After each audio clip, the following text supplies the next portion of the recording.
Hello, everyone. I delayed a little bit covering this story. I wanted to kind of get more information because at the time I only had one source covering this.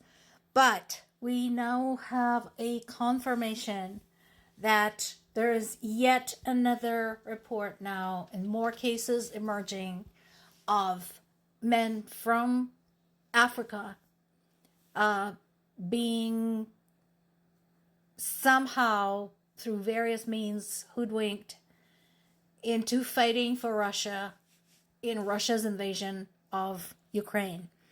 This particular story is heartbreaking. They all are, honestly.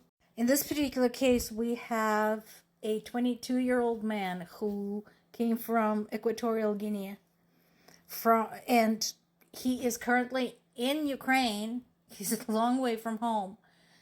And he managed to get out a phone call begging to get him out, to get him somehow out of this mess. So he is not the only one. Right now, we have 1,800 Africans that we know of. That is the crucial point. That we know of. Fighting in the war that is not theirs, the war that shouldn't have even started. They probably had no idea what they were getting themselves into. Now, this says that some of them signed up voluntarily, hoping for higher pay. Some said they were tricked or coerced, basically forced to sign something they couldn't even read. In this particular case, this boy was begging the president of his country, come and help me. I am on the front line in Ukraine. I'm fighting for Russia. I covered the implications of this many times. Not just Russia's predatory practices in luring men, particularly from developing countries, taking advantage of the difficult economic situation in those countries to basically use these people as cannon fodder. That's not the only thing. As I mentioned before, this is where we should start thinking globally.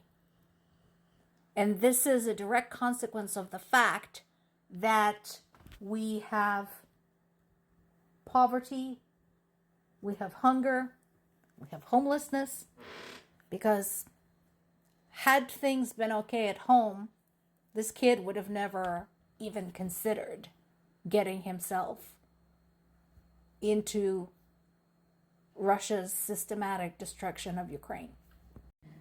Meanwhile, even as we are getting more announcements of European collaborations with Ukraine, including collaborations on military technology, Russia publishes a list of sites in Europe and the United Kingdom that it could attack in retaliation.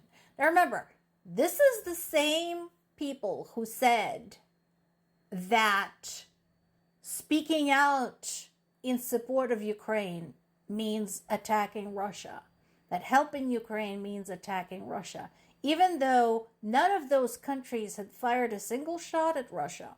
And even though Russia is the one who attacked Ukraine, this is Russia's reaction.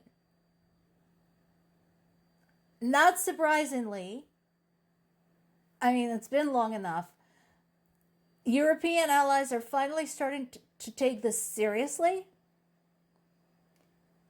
And with Ukraine's help, starting to ramp up their military development, their military production, and so on and so forth.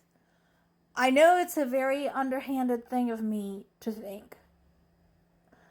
But after this time, after all this entire time, after the annexation of Crimea, Russian incursion into Ukraine's southeast, Russia's invasion of Ukraine, honestly, I wish Russia would try something with one of the nations, particularly one of the nuclear nations.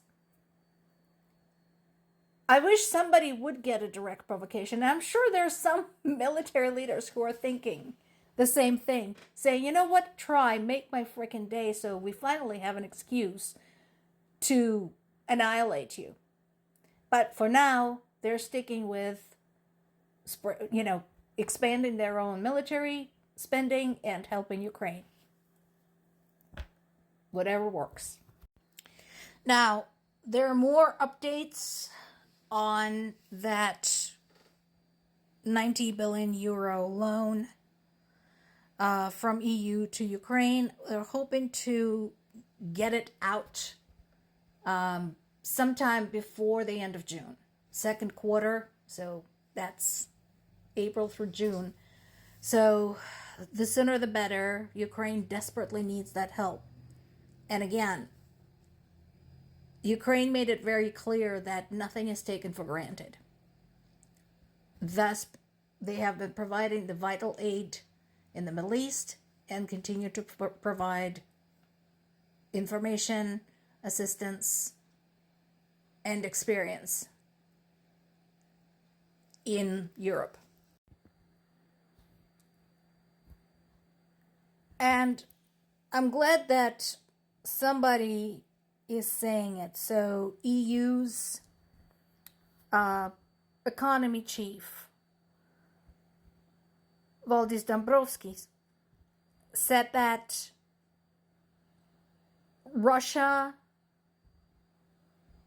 is basically dangerous, and Russia is currently emerging as a winner from the war in Iran started by the US, because that is bringing more oil money to Russia. Remember, US had lightened the sanctions on Russian oil. So Russia is raking it in right now.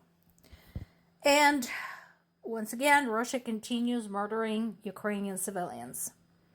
There has been a large attack involving drones and missiles yesterday.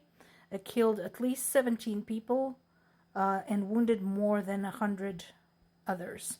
One of the worst, deadliest attacks we've had so far. The targets, once again, included apartment buildings, businesses, etc.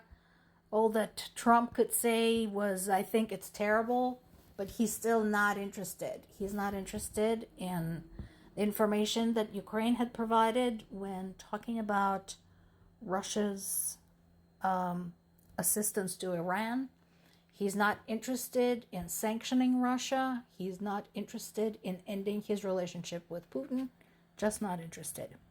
And other countries can see that. And in this case, we have something from the German Vice Chancellor, Lars Klingbeil, who said it is not in our interest and it cannot be in the interest of the United States for Russia to emerge the winner in the Iran war, or for that matter, in the war in Ukraine. I'm glad other countries get it. The US government clearly does not. In another sign that EU and NATO are moving ahead without the US, which is not a good thing for the US, by the way, they continue to discuss efforts to bolster Europe's arms production, Europe's defenses, especially considering Trump's statements about the value of the alliance. So this is a very dangerous time for the United States. At the rate we're going, we're going to be left without any allies alone. I'm glad Ukraine still has its allies, and again, watch the actions, not the words, the actions. And Ukraine has acted as a good ally. More to come.